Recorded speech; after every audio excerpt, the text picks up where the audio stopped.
application is pretty easy. So this is called average value. So how might we find the average value of a continuous function f of x? So what this is looking for is the average y value of your function. And I should specify that we want to look on an interval from a to b. Yes? Do you find the average area and divide by x? You're kind of close, okay? So here's what we'll do. Let's look at a picture. Because everything in this chapter involves, like, take your function, divide it into chunks. Okay, so there's your function. It goes negative sometimes.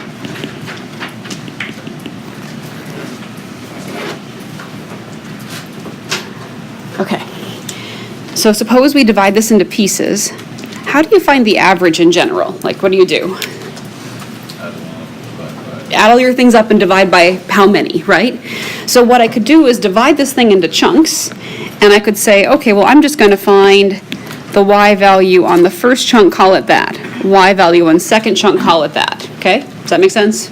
Y value on third chunk, etc. So the y average is going to be about equal to the y on the first interval plus the y on the second interval. That's why I say y sub 2. Up to, say you have n intervals. And then how many intervals how many things are you adding up in that case? N. And remember that our delta x is equal to b minus a over n, right?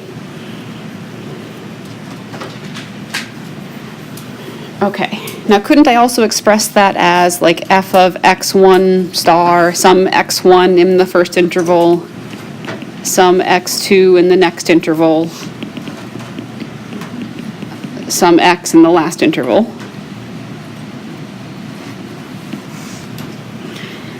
And you get the idea that you could make this better and better and better by picking larger and larger n's, right? Okay. Now, it isn't immediately obvious how this translates into an integral, and this step involves a little bit of trickery. So you have that over n there, right? And you have this delta x is equal to b minus a over n. So what you do is you solve that thing that I put in a box for n, and then substitute it into that expression. Okay, so what I mean by that is n delta x is equal to b minus a, right? And therefore n is equal to b minus a over delta x. And then that can go in for that n. So this gives us f of x1 star, f of plus f of x2 star up to f of xn star divided by b minus a over delta x.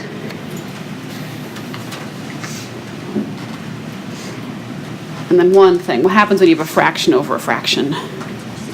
Reciprocates, yeah. Where are the stars from? The stars are coming from the fact that the way to estimate the y on an interval is to pick some number within that interval and plug it into f. And so the star is a way of generally saying some random number in the interval. It could be the left endpoint, could be the right endpoint, or it could be the midpoint. Yeah. That's all it's saying. And in some instances, maybe you can pick some combination of them. So this becomes, good question though, fx1 star, fx2 star, up to fxn star, times delta x, all over b minus a.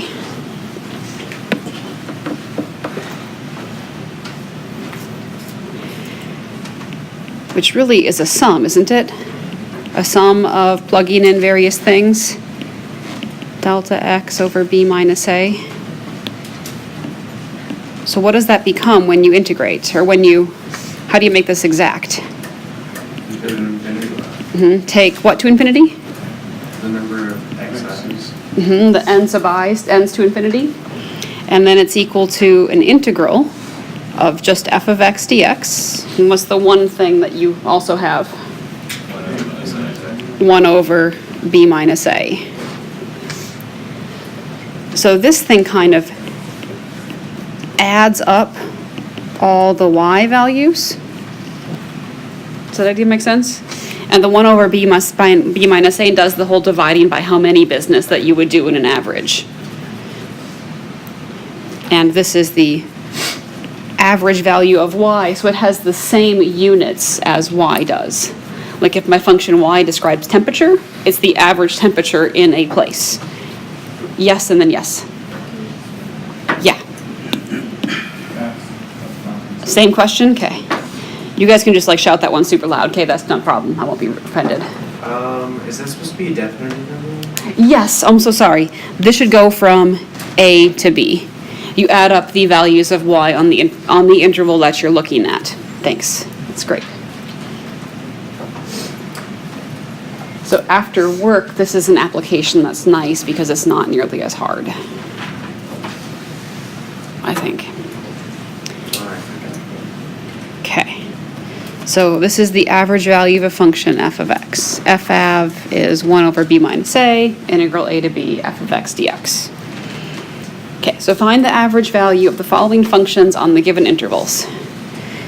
So I think it's good to use the notation F_av for saying I'm finding the average value of f. You could also call it y_av for all I care. So 1 over b minus a, integral a to b, f of x dx. Okay. So that's going to be 1 over 2. Integral -1 to 1, x squared over x cubed plus 3 squared dx. And at this stage, the textbook thinks that the only thing that you know is substitution method because you've only learned Chapter 5's integration techniques. Your take-home quiz might have some stuff that involves like more complicated methods. But how would you solve this? How would you find this integral? U equals x cubed plus 3. Yep, u is equal to x cubed plus 3. Okay. du is 1/2 x squared? 3x squared. 3x squared, sorry. You were thinking of the antiderivative somehow. Okay, and then what do your bounds change to? If x equals -1, what's u then?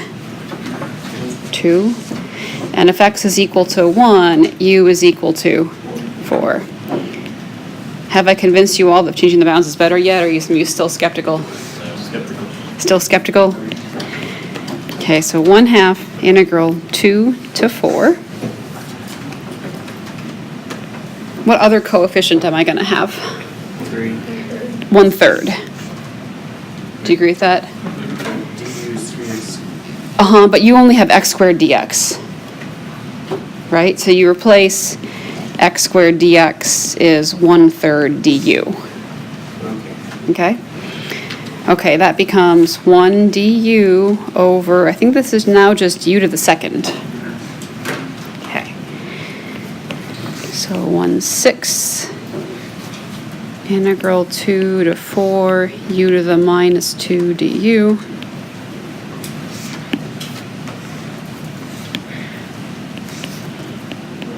What's the antiderivative of u to the minus 2? U to the -1 over -1, right? So can I just write that as -1 over u right away? Okay. 2 to 4. So 1/6, watch out those double negatives. -1/4 plus 1/2. That's just a 6 times a quarter, right? That is just a 6 times 1/4. Yep, so that will be 1/24. Right? Sometimes I multiply bad, so. How about you try the next one? Because like it's also a u substitution. It's not integration by parts, it's just an easy u sub. Try part B. Just see if you can do it. If I had coffee, I would pause and drink some, but I have no coffee. And when I solved it out, it didn't come out to a number. It's not a nice number. It's a number. It might involve natural log of 5 somehow. Maybe. Yeah, Did yours? it did. That's a number. It's just not a nice one. Yeah. Yeah. Don't discriminate against irrational numbers. Those dirty irrationals get Those rewards dang for dirty their irrationals. jobs. Exactly.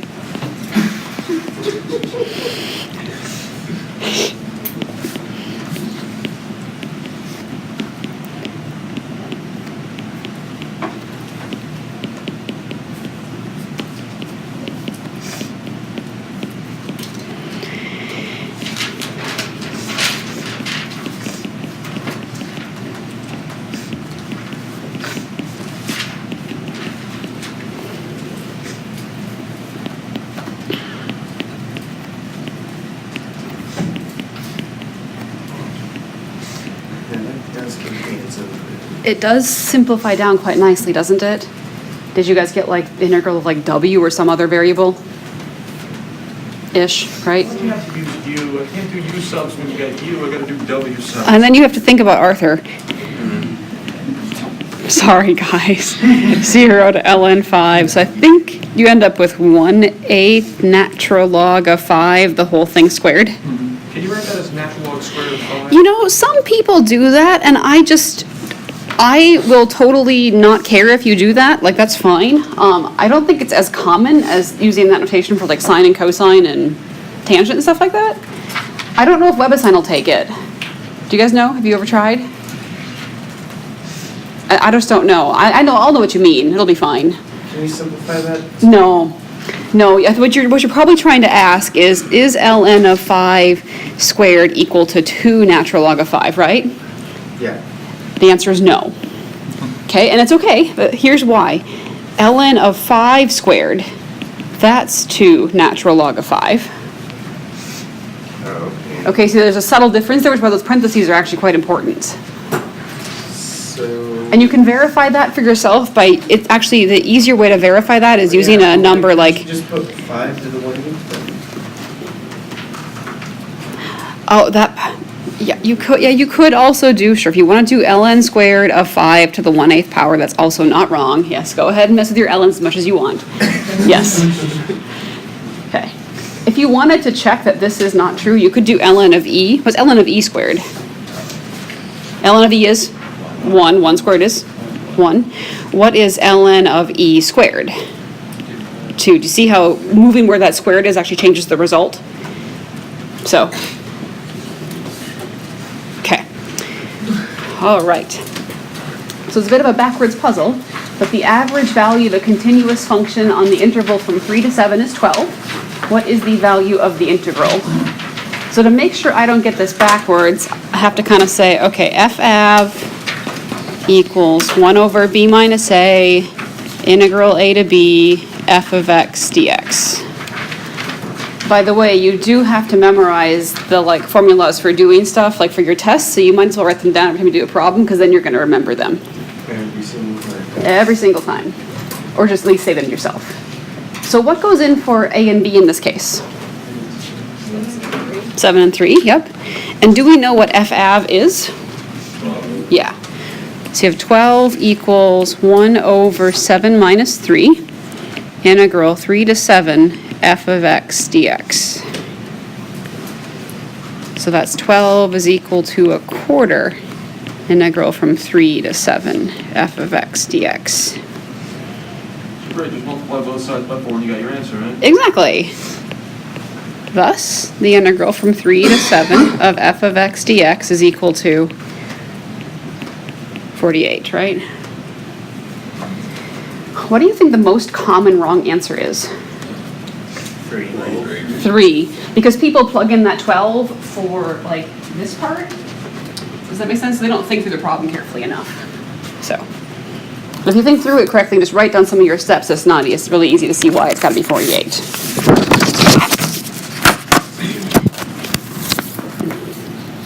Okay.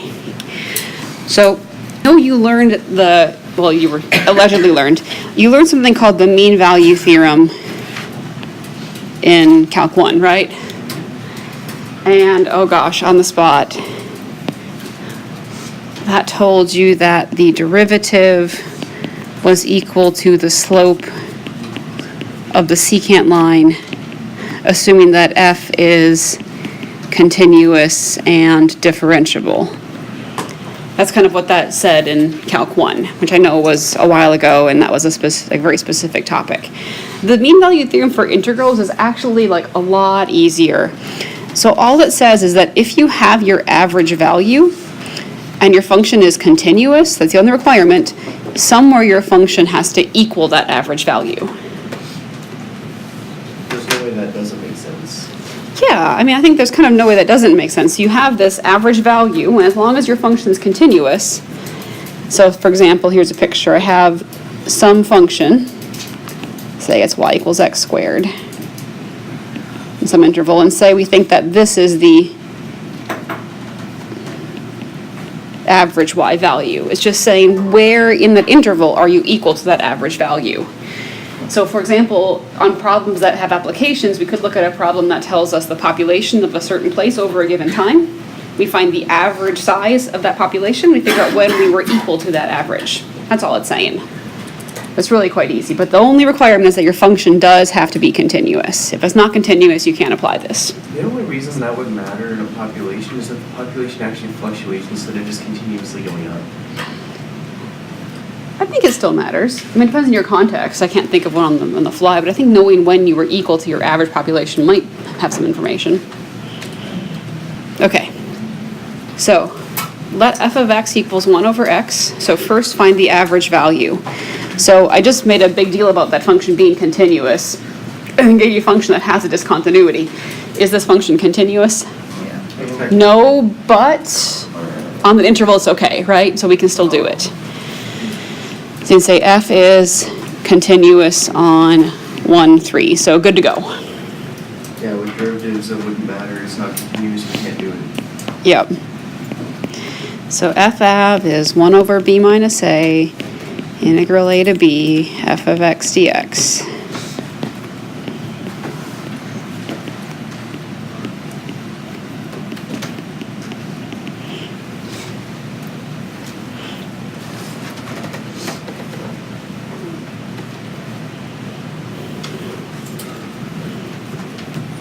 Okay, so that's 1/2 times, what's the antiderivative of 1 over x?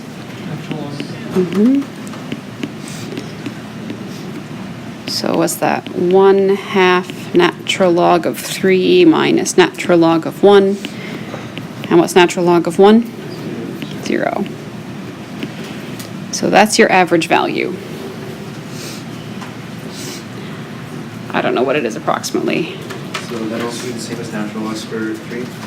That would be the same thing as natural log square root 3. Do you guys understand that? Because the 1/2 really can pull back up as a power. So that's also the same thing. Yep, either one's okay.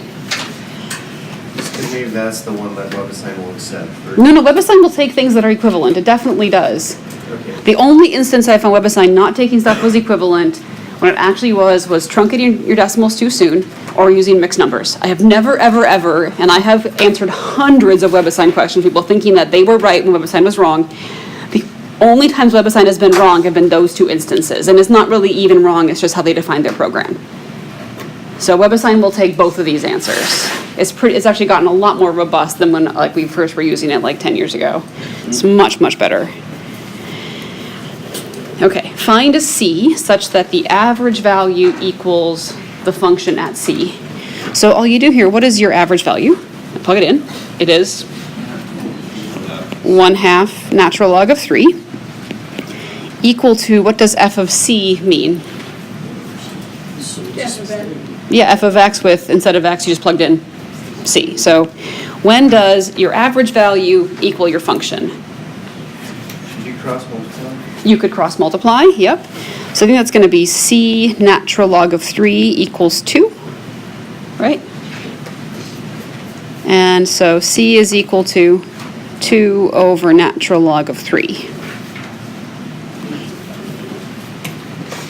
There's no simplification beyond that. Nothing beyond that you can do other than maybe get a decimal approximation if, it made sense to ask. Because what you could actually check that you were right based on a decimal approximation, because this number should be, well, I lie. I was thinking of x's, not y's. Never mind. Moving on. Okay. The decimal approximations aren't a bad thing, just to kind of verify that the number makes sense. Okay. All right. Find the number b such that the average value of x minus 5 is 6 on the interval from 0 to b.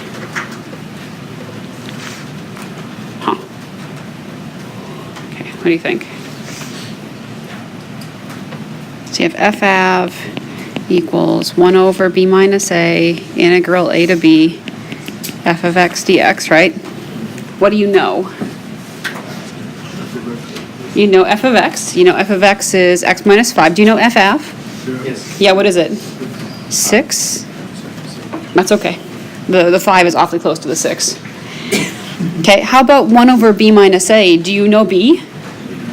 No. Well, you know it's b, right? Do you know what a is? Yeah, a is equal to 0. So that's going to be 1 over b.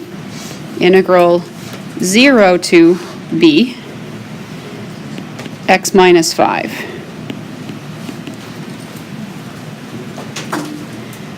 You could technically multiply that b over to the right side, but it's going to be a little bit easier if you don't. So I'm just going to leave it on the right. So 1 over b. All right, what's the antiderivative of x minus 5? Half x squared minus 5x, great. Plug in your 0 and your b.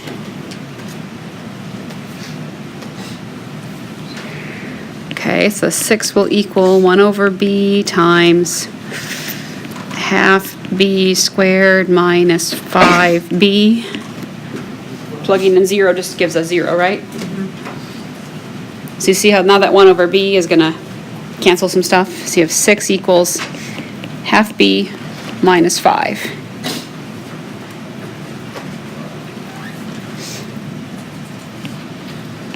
So that gives us 11 equals half b, and b is equal to 22. See, I thought it'd be easy, but getting started was like... Yeah, getting started is just think, okay, the average value means this thing. Let me plug in all the stuff that I know and then see if I can solve it. The homework question that you have like this, I'm pretty sure you have one's a little bit harder because you have to factor the expression. There might be more than one value of b that works, I'm pretty sure. So, I think if you multiplied by b and then factored, you might have found that b was also equal to 0, but that's an extra solution that doesn't actually work because the integral from 0 to 0 is 0, not 6. So, wouldn't it actually be undefined? yeah, so like if at this stage you'd multiplied by b and you'd said 6b is equal to half b squared minus 5b, and you said 0 is equal to half b squared minus 11b, and then you could have said that's b times half b minus 11, you would have gotten an answer of b equals 0. But that's actually like what's called an extraneous solution. And the reason is because when you plug it in the original equation, you end up with 1 divided by 0, which is not okay either, right? And also the integral from 0 to 0 is 0. So I think it's probably just useful to not move the 1 over b over for that reason, because you get an answer that isn't actually an answer. Lots of arrows and stuffs. So the coolest questions are the applications because it actually means something. Like example 6 deals with coffee, which I should have more of. But this one talks about the linear density of a rod, and it's less dense on one end than it is on the other. So it's 8 meters long, and the density is somehow varying. Don't ask me how they make that happen, okay? Because I just don't know. Is it getting less dense as it goes on, or more dense? I think it depends on how you orient yourself, but I think it might get less. At x equals 0, the density is 4, right? No, it isn't. It's undefined. No, it's definitely 4, right? Because you have root 2x plus 1. Oh, okay. Right. When you plug in x equals 8, it's 4 over root 17, Yeah. which I'm pretty sure is less than 4. So density is decreasing as we go from 0 to 8. So you want to find the average density. So this thing is the density function.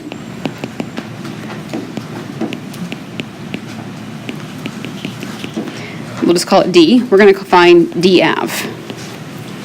So what's the interval that you care about? 0 to 8. Yep.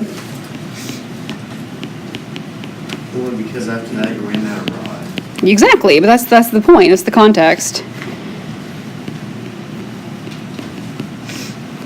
Oh, that's weird. D of x dx. Sorry, guys. So 1 over 8, integral 0 to 8, 4 over the root of 2x plus 1.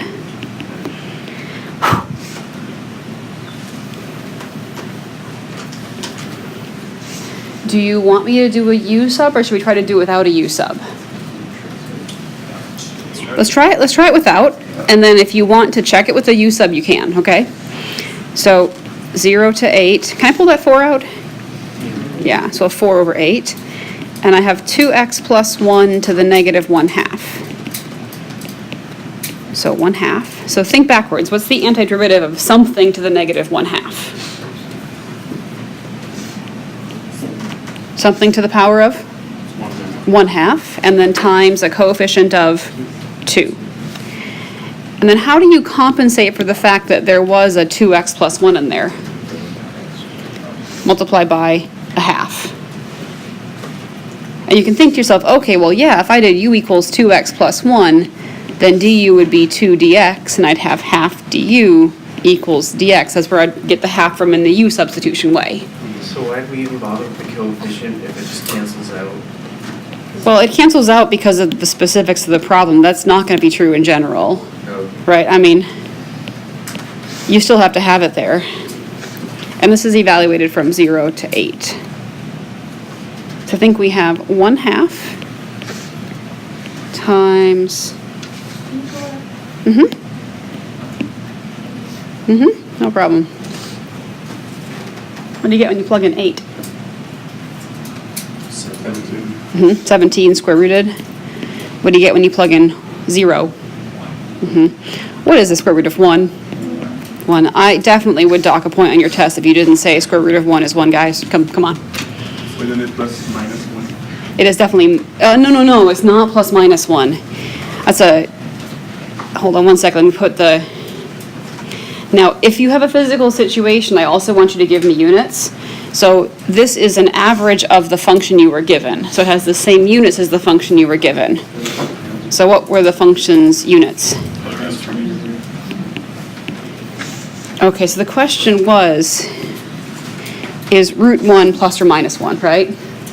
Okay, so how is root 1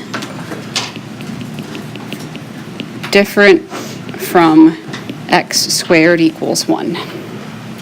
Okay, so here's the technical reason. Y equals root x is a function, right? What are functions that pass, what test is that called? The vertical line test. Must pass vertical, like I said, line test. That's why you can't have root 1 equaling two things. Because that would be like saying, oh, I plug in 1, I sometimes get out positive 1, I sometimes get out negative 1. So the easiest way that I have to remember that distinction is if the root is there, it means positive. You see what I'm saying by that? Versus if you add the root in, then you also add in plus minus. So you see how if you're solving x squared equals 1, you'd add in the plus minus when you added in the root. But the technical definition is because of the whole functionness, and the root's defined to be the positive one.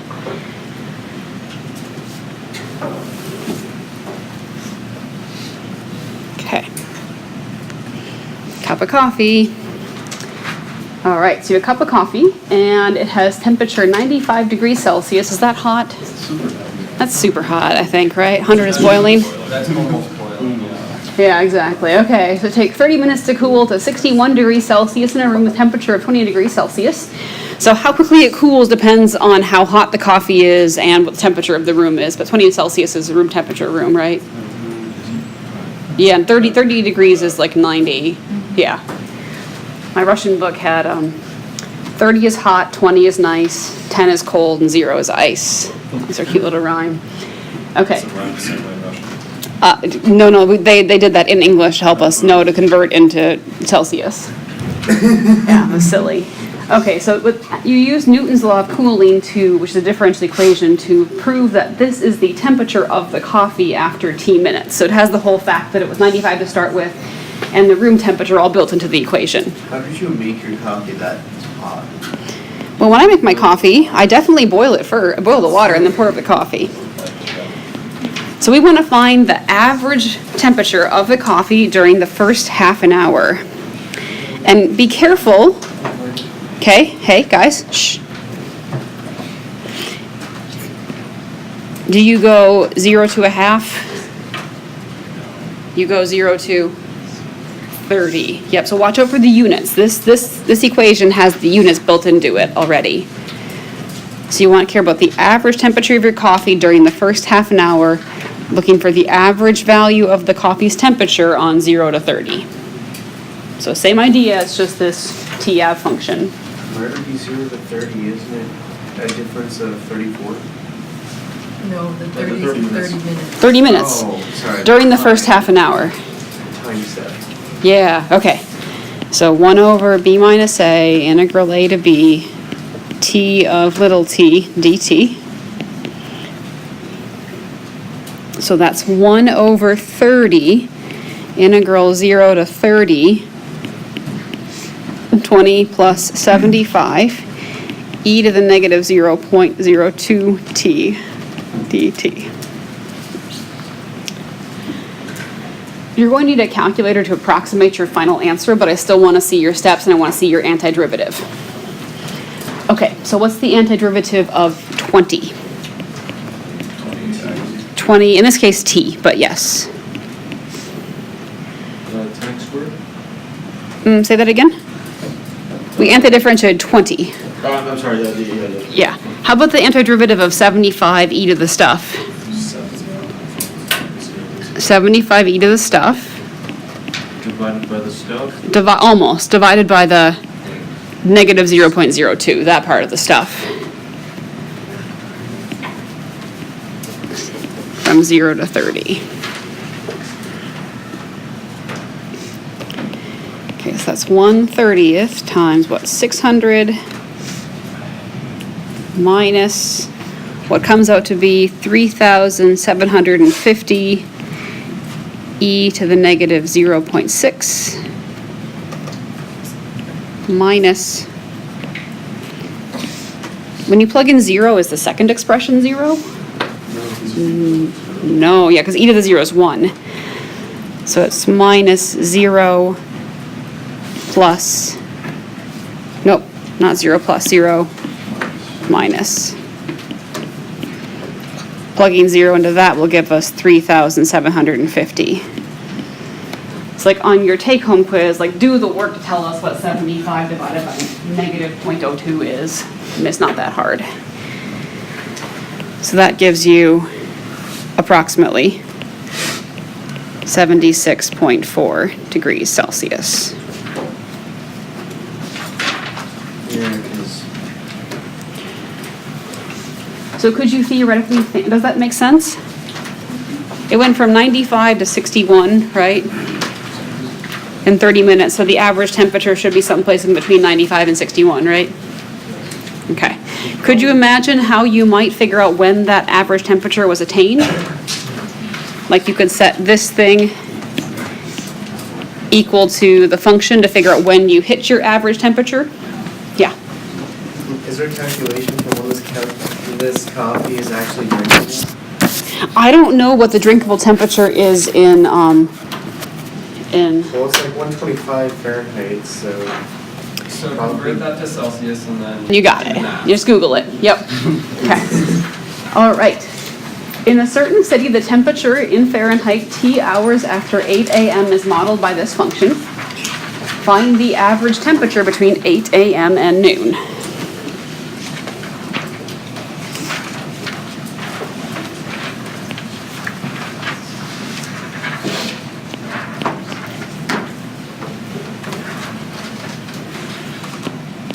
All right. So in this system, is it clear that 8 a.m. is time 0? Okay. So, and then it's going to count up to 24 after that. So noon is how many hours late? So this is t equals 0. Noon is t equals 4.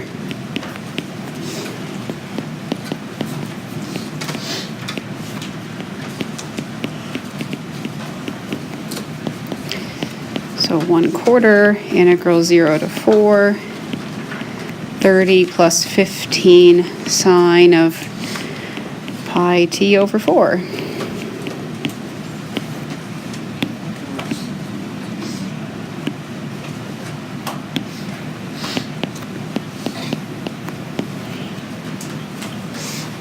So what's the antiderivative of 30? 30t. Whew, how about that 15 sign of stuff? And I have to think. I can never guess if it's positive or negative unless I actually think through it carefully. So 30t. I know it's going to be cosine. It's definitely negative. Yep.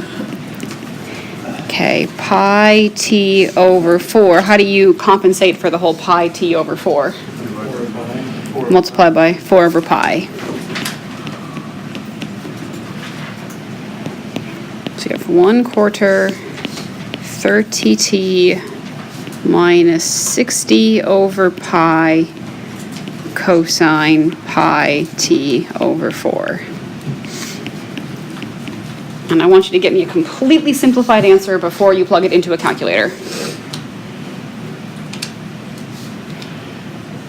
Okay, so first you plug in 4, right? 30 times 4 will give, actually, Yeah. wouldn't it be nicer to, what could I do that'd be nicer? Just leave it at 30t. Yeah, or leave it as, how about 1/4 30 times 4 and just not multiply them together yet? Why is that helpful? It's going to cancel in just a sec, right?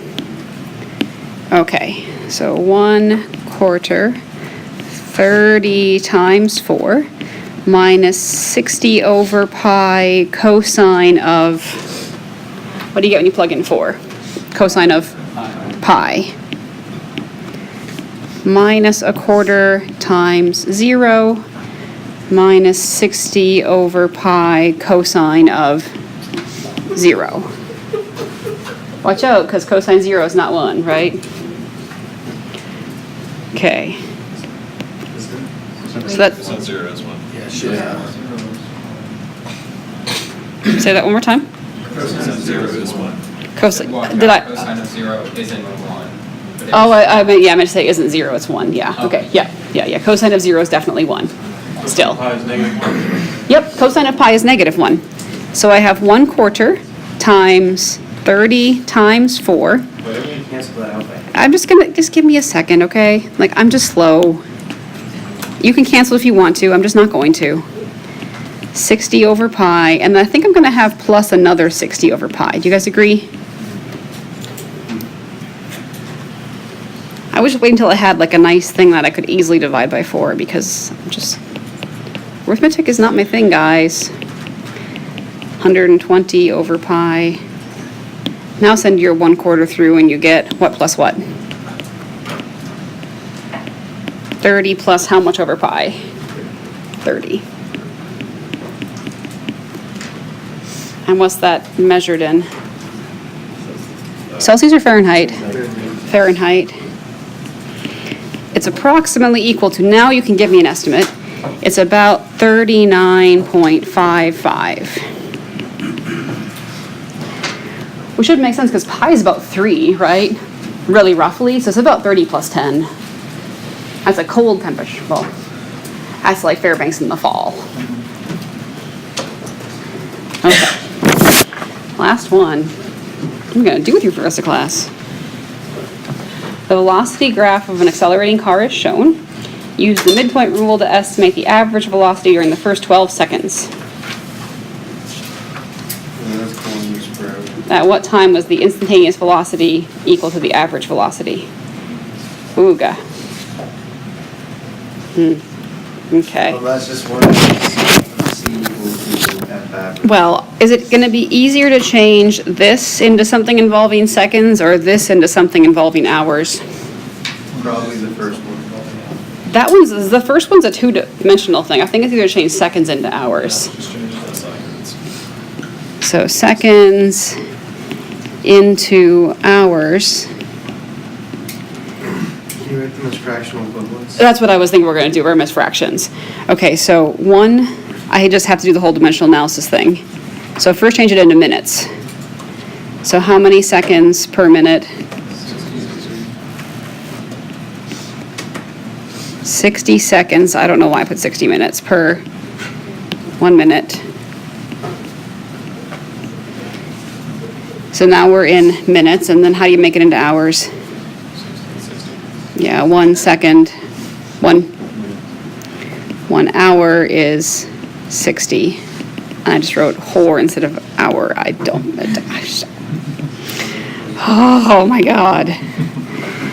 Oh, you hour, that's 1 over 3,600. Oh. Okay, so 1 second is equal to that much of an hour. Yeah, that's why I want to do it the other way, because you can at least comprehend the size. It's okay. It's 4 over 3,600, 8 over 3,600, 12 over 3,600. It actually is much easier than doing the other conversion. So I think that's also what WebAssign will prompt you to do, because I think that WebAssign on lots of these word problems has built-in, units, doesn't it, on the answer? Usually, so you have to kind of do it the right way. Okay. So you can choose your delta x, and we're going to pick delta x equal to 4 seconds here. I don't know why these problems all do this and don't tell you what delta x should be, but that's what the book did. So, and 4 seconds is the same thing as 4 over 3,600, or 1 over 900ths of an hour. And if I do that, if I do delta x is 4, and the reason I picked that was so that I would actually have midpoints and not have to extrapolate midpoints. So I'm looking at it like, there's my midpoint, here's my midpoint, and there's my midpoint.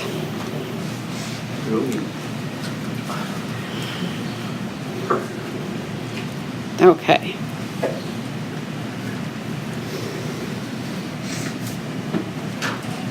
And why are you using the midpoint approximation? Because we don't have the formula. Says use midpoint rule. And it says use the midpoint rule to approximate the average velocity. Okay, now here's how it's going to come up. If you want to find the VAV, that's going to be 1 over b minus a integral a to b v of t dt. Which part do you use the midpoint rule on? The integral. The integral part, yeah. And so your integral, your interval is from 0 to 12 over 3,600. So what does 12 over 3,600 reduce to? I think it's 1 over 300. So 1 over 300 minus 0, integral 0 to 1 over 300, v of t dt.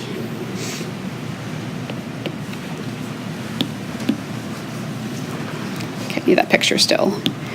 So what does 1 over 300 make? 300? And I probably should be a bit more careful. I probably shouldn't say equals, I probably should say approximately equals to, because I'm going to estimate now.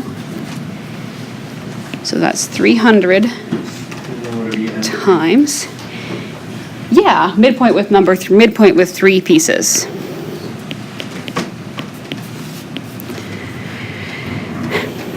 Okay, so what is the width of your first midpoint box? 4 seconds, or? Whatever they were. 3600. Or 1 over 900 hours, times its height, which appears to be 20. Yep. Plus another 1 over 900 times the next height, which appears to be, 55?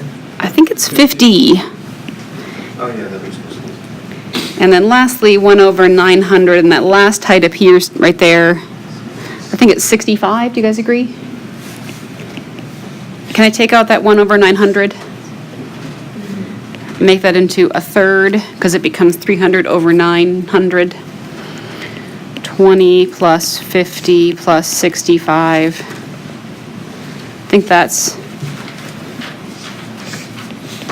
45, right? That's not very fast, is it? It's like That's kilometers per hour. a little less than 25. Now, there was one, is everyone okay with how I use the midpoint thing? Kicker is watch out for units. That part can be tricky. There's one more question, right? It says, at what time is the instantaneous velocity equal to the average? Is that mean value? Yeah, this is the whole mean value theorem for average value. That's what this is getting at. So look at where 45 is. And we'll figure out what is the time at which that occurred. Well, it's 4:08, so maybe it's actually like 6 seconds, 5, 6. I can't, my picture's kind of crappy, so let me erase, I can't erase the stuff that's on there. 45. Yeah, I think it probably is about 5 seconds. Do you guys agree? Yeah. So at about t equals 5 seconds. Yeah, because each box represents 2 units per race. Exactly. So it's just, my inability to draw a straight line made it look like it was closer to 6. But I really think it is closer to 5. I've held you like over extra last time, so you can go if you want to, and if you have questions, I can answer them. But I'm gonna stop this. Noticing it's a really complicated work problems. What are the likelihood of getting something that looks like that on a quiz? What do you think? Very little, I hope. Yeah.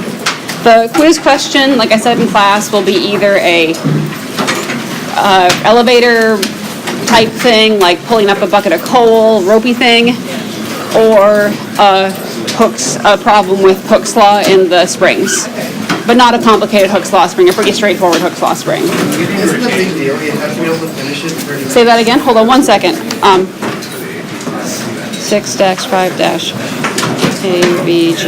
Avg Value.